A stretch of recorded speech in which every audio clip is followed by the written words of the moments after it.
अल्हम्दुलिल्लाहि वकफ़ा वस्सलातु वस्सलामु अला सय्यिदिल अंबिया अम्मा बाद औज़ु बिल्लाहिस समीइल अलीम मिनश शैतानिर रजीम बिस्मिल्लाहिर रहमानिर रहीम अस्मि' बिहिम व अबसिर यौम यअतूनना लाकिनिज़ ज़ालिमून अल यौमा फ़ी ज़लालिम मुबीन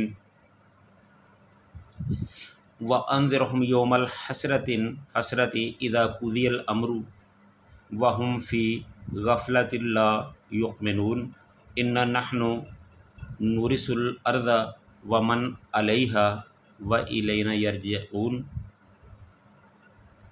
सदक़ल्लाहुल अज़ीम।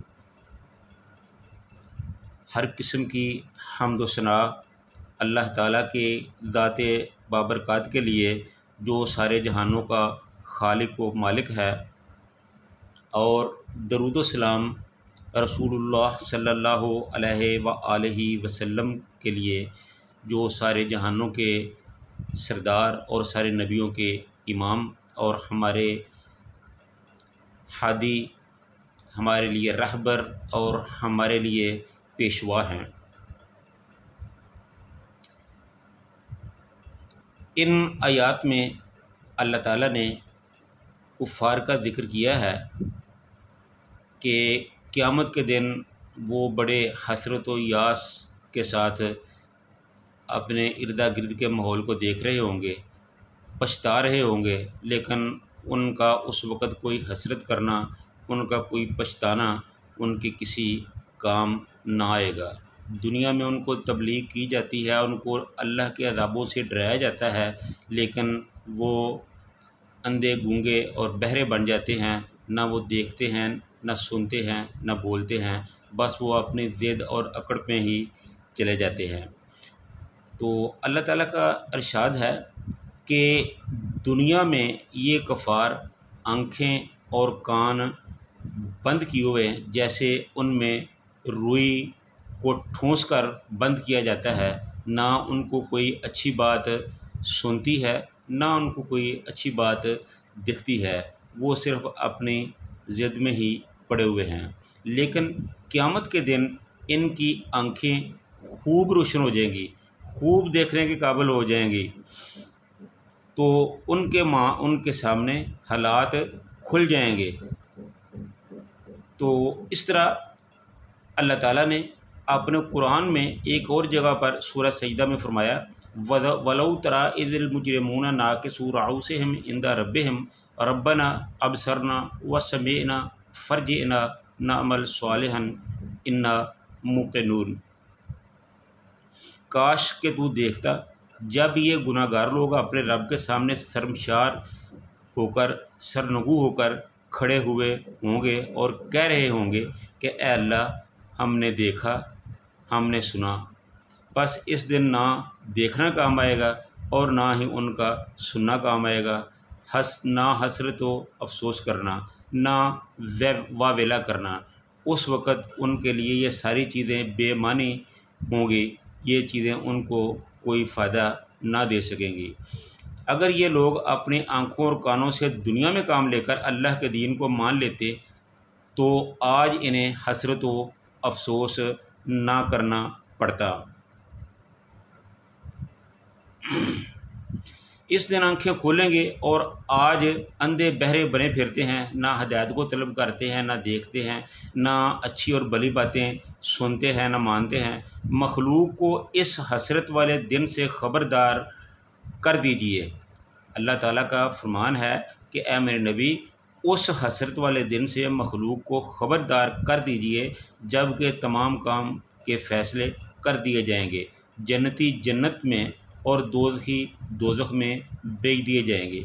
इस हसरत व नदामत के दिन से ये आज ये लोग, ये काफ़र, ये मुशरिक, ये मुनाफिक, ये नाहंजार, ये बदकिरदार, ये अल्लाह को ना मानने वाले आज उस दिन से गाफिल हो रहे हैं, बल्कि गाफिल हो रहे हैं। हज़रत सल्लल्लाहु अलैहि वसल्लम फरमाते हैं कि जन्नतियों के जन्नत में और दोज़खियों के दोज़ख में चले जाने के बाद मौत को एक भेड़ की शक्ल में लाया जाएगा और फिर उनसे सवाल किया जाएगा कि जानते हो, जन्नतियों से पूछा जाएगा कि जानते हो ये क्या है? तो वो कहेंगे हाँ अल्लाह ये मौत है। तो फिर यही सवाल दोज़खियों से भी पूछा जाएगा कि आप इसको जानते हो कि ये कौन है, ये क्या है? तो वो भी यही जवाब देंगे कि ए अल्लाह हाँ ये मौत है। तो फिर हुक्म होगा कि मौत को ज़िबा कर दिया जाए और नदा कर दी जाएगी और मौत को वहाँ ज़िबा कर दिया जाएगा और जन्नतियों को बता दिया जाएगा कि अब तुम्हारे लिए मौत नहीं है, अब तुम हमेशा इसी जन्नत में रहने वाले हो। और इसी तरह दोज़खियों को भी निदा कर दी जाएगी, उनको भी बता दिया जाएगा कि अब तुम्हें मौत नहीं आएगी, अब तुम हमेशा के लिए दोज़ख में ही रहोगे। तो जन्नती ये सुनकर बहुत खुश होंगे कि अब हमारे लिए मौत नहीं है, हम इस जन्नत में हमेशा हमेशा के लिए हैं।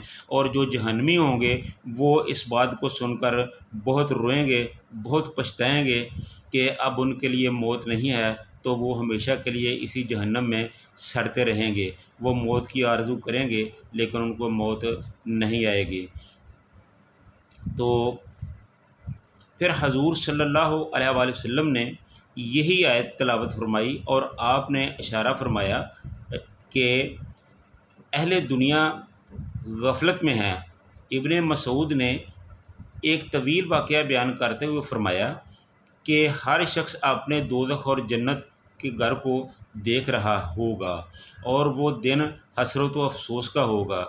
जहन्नमी अपने जहन्नम को देख रहा होगा और उसे बताया जाएगा कि अगर तुम अच्छे काम करते तो इस जन्नत में जाते, तो चूँकि तुमने अच्छे काम नहीं किए इसलिए तुम्हें जन्नत में डाला गया है। तो वो इस पर बहुत ही अफसोस करेंगे कि काश हम दुनिया में अल्लाह के दीन की बात को सुनते, अल्लाह के हुक्मों को मानते, अल्लाह के फ़रामीन रसूलुल्लाह सल्लल्लाहु अलैहि वसल्लम की हदायत पर अमल करते, नमाज़ें पढ़ते, रोज़े रखते, नेक अमाल करते, बुराइयों से बचते, तो आज हम जन्नत में होते। और इसी तरह जन्नतियों को दोज़ख दिखाया जाएगा और उन्हें कहा जाएगा कि अगर तुम अल्लाह की नाफरमानी करते तो तुम उसमें डाले जाते। तो वो अल्लाह का शुक्र अदा करेंगे कि अल्लाह तूने हमें हदायत का रास्ता दिया, हमने तेरी फर्मा बरदारी की और आज हम जन्नत में हैं। तो ये सूरत हाल होगी वहाँ जन्नत और जहन्नम की। तो आगे अल्लाह ने फरमाया कि इन्ना नहनु नुरिसल अर्दा व मन अलैहा व इलैना युरजाऊन, कि हम ही ज़मीन के मालिक हैं और जो लोग इस पर बसते हैं इनके वारिस हैं और हमारी तरफ ही इनको लौटना है। यानी अल्लाह ताला ने फरमाया कि ज़मीन के भी हम ही मालिक हैं और जो ज़मीन में बसने वाले हैं उनके भी हम ही मालिक हैं और सब लोगों ने हमारी तरफ ही लौट कर आना है। तो जब ये सारी चीज़ें ऐसी हैं तो फिर हमें चाहिए कि इस दुनिया में रहते हुए अल्लाह के अहकाम पर अमल किया जाए, अल्लाह के बताए हुए रास्ते पर चला जाए, हक़ को माना जाए, बातिल की मुखालफत की जाए, ताकि अल्लाह ताला हमें भी जन्नत का दाखिला नसीब फरमाए और जहन्नम से बचाए। व आखिरु दावाना अनिल हम्दुलिल्लाहि रब्बिल आलमीन।